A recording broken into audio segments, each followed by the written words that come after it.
गोंदिया नगर परिषद चुनाव को लेकर लगातार हम उम्मीदवारों से चर्चा कर रहे हैं, जान रहे हैं कि राजनीति की कैसी है, इस बार वो मतदाता किसको मौका दे रहे हैं और जो पार्टी ने उन पर भरोसा जताया है उस भरोसे पर वो कैसा उतरेंगे। लेकिन अब जिनसे हम बात करने जा रहे हैं वो बहुत ही अनुभवशील है, गोंदिया की राजनीति को बहुत पहले से देखे हैं, बहुत करीबी से देखे हैं, कई ऐसे मोड़ आए गोंदिया में, उसको हर मोड़ को बदलते देखे हैं।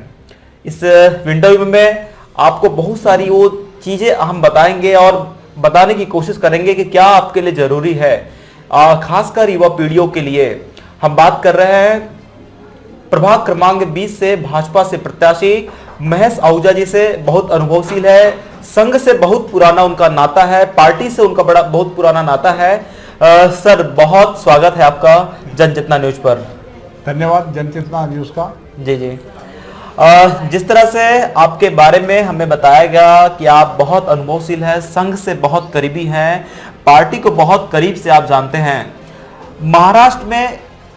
महाराष्ट्र की राजनीति को आप समझते हैं। लेकिन आज हम बात करेंगे गोंदिया की, क्योंकि गोंदिया नगर परिषद चुनाव मैदान में इस बार आप प्रभाग क्रमांक 20 से हैं। पहले हम आपके प्रभाग की बात कर लेते हैं कि किस तरह से प्रभाग में आपकी जरूरत पड़ी, क्योंकि और भी तो लोग होंगे लेकिन आप अनुभवशील हैं, किस तरह से जरूरत पड़ रही है?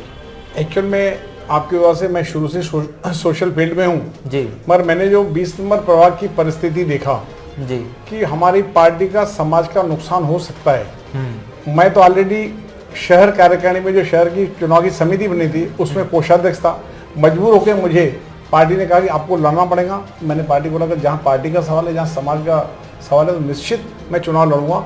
आज तक मैंने ना कोई चुनाव लड़ा हूँ राजनीतिक जी, पहली बार मुझे मौका दिया गया है। और मैं वैसे भी 20 नंबर का सारे शहर में चाहे समाज की कम्युनिटी कोई भी हो, हर कम्युनिटी से मेरे संबंध है, हर कम्युनिटी के लिए मैं हर जगह पे जाता हूँ। अच्छा। और आज करीब 30 साल से मैं गोंदिया जिले की पुलिस शांतता कमेटी का सदस्य रहा हूँ। हर मीटिंग में हर समाज के लोग आते हैं, जहाँ हमारी काफ़ी चर्चा होती है, काफ़ी पुलिस तक न जाते हैं, आपस में भी उस चीज़ों को निपटाते हैं। ऐसे ही कई बार मौके आए।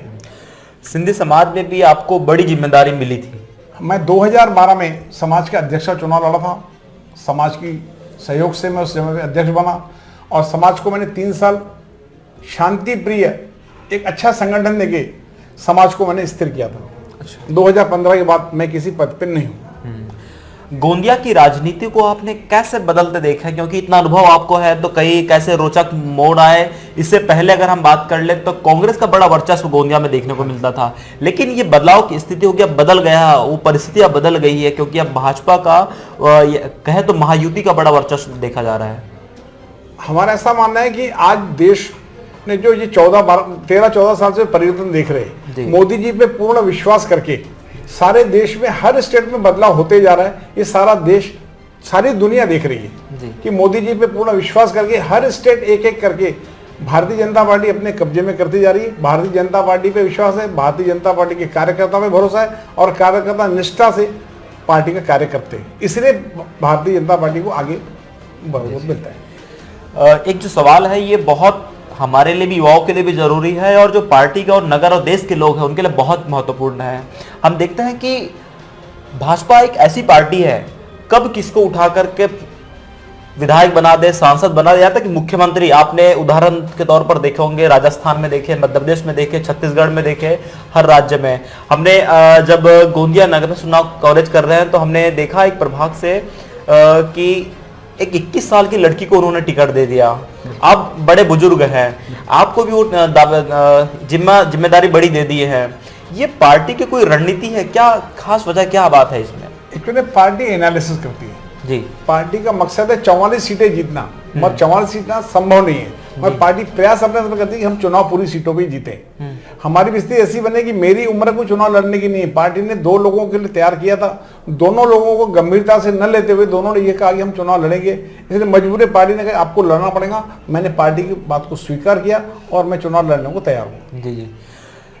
यानी कि जिम्मेदारी जो है किसी पर भी सौंप देती है भाजपा।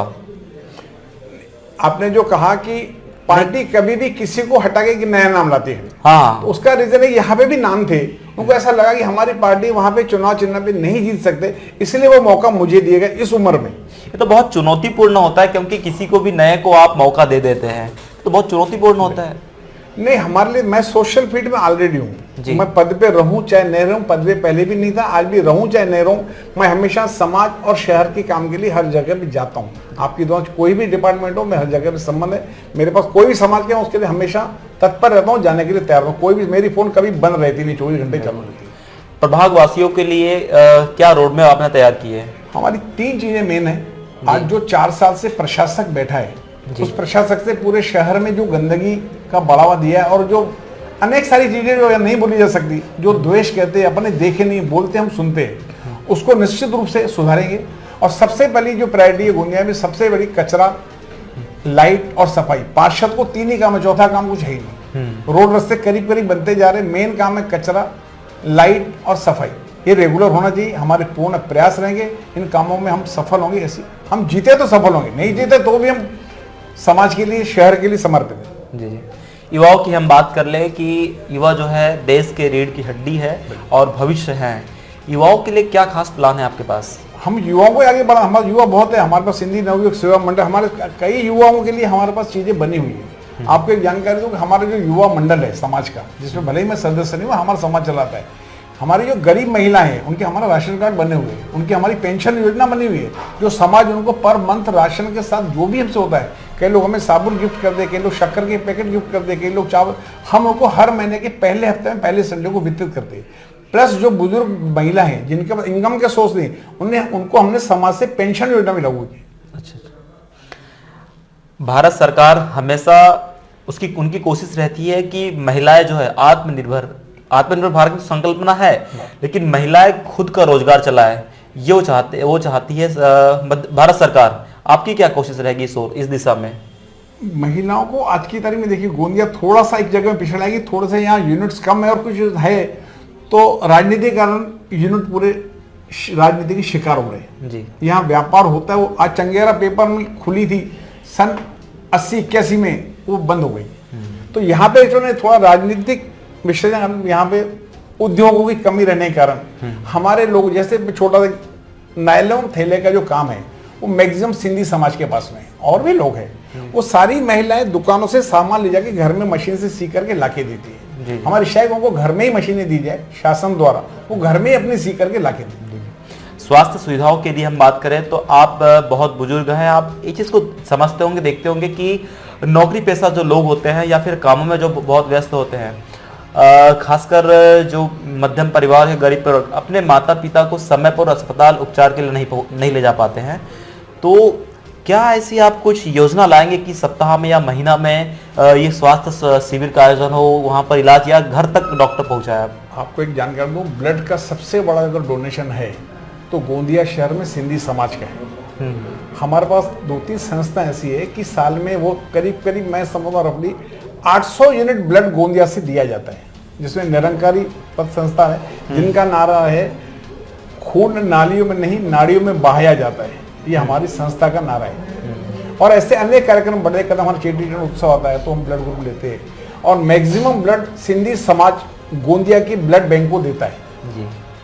और हमारे समाज के कुछ लोग ऐसे हैं कि जिनको ऑलरेडी कार्ड है, किसी गरीब को कोई भी समाज का हो उसको ब्लड हम तुरंत व्यवस्था करवा देते हैं, भले ब्लड का डोनर हम बाद में लाते हैं, उसकी व्यवस्था हम तुरंत कर देते हैं जी। नंबर 1, हमारे गोंदिया में सिंधी समाज ने सबसे पहले गोंदिया जिला, बालाघाट जिला, भंडारा जिला, गढ़चिरौली जिले में वेंटिलेटर एम्बुलेंस लाई गई थी जी। और विदाउट फाइनेंस समाज से चंदा लेके हमने गोंदिया में आज से करीब 15 साल पहले 2013 में वेंटिलेटर एम्बुलेंस लाई गई थी, और समाज के सहयोग से, न कि फाइनेंस से।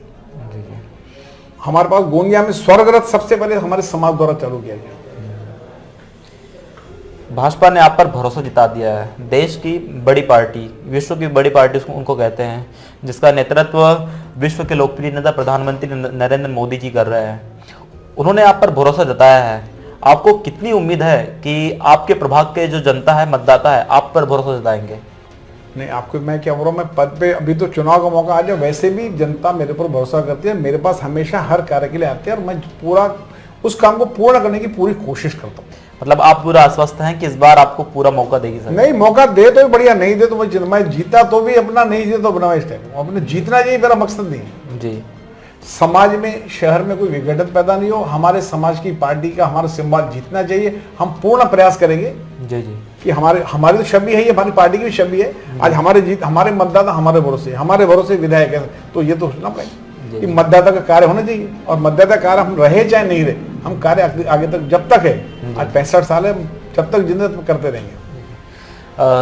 सभी सवालों के जवाब सरलता से देने के लिए आपका बहुत धन्यवाद। तो हम बात कर रहे थे गोंदिया नगर परिषद प्रभाग क्रमांक 20 के भाजपा प्रत्याशी महेश आहूजा जी से। बहुत अनुभवशील है वो, पार्टी को बहुत करीब से जानते हैं, संघ के बहुत करीबी हैं। उनका प्रयास हमेशा पार्टी के हित में रहा है। वो उन्होंने बताया कि एक लंबे समय से, लगभग 30-35 साल का लंबा अनुभव है, पार्टी के लिए योगदान उनका हमेशा रहा है। उन्होंने बताया कि यदि मतदाता मौका दे तो भी उनके लिए हाजिर है और ना दे तब भी उनके लिए हाजिर है, क्योंकि इससे पहले उन्होंने समाज हित में, प्रभाग वासियों के हित में कई अनेक काम किए हैं। सिंधी समाज के बड़े पद में भी वो रहे हैं। जब उनसे पहले चर्चा हुई तो उन्होंने बताया कि पूर्व प्रधानमंत्री और भारत रत्न अटल बिहारी वाजपेयी जी को बहुत करीबी से वो जानते हैं, उनको अपना मार्गदर्शक भी वो मानते हैं। उनसे मिलने का भी उनको सौभाग्य मिला है। इन विषयों पर बहुत विस्तृत हम उनसे बाद में चर्चा करेंगे। फिलहाल हमने होने जा रहे नगर परिषद चुनाव पर हमने उनसे चर्चा की, उनके विजन को हमने जाना, उनके रोडमैप को हमने जाना। तो इसी तरह और भी वीडियोस और नगर परिषद चुनाव के सभी अपडेट्स के लिए आप देखते रहिए जन चेतना न्यूज। धन्यवाद।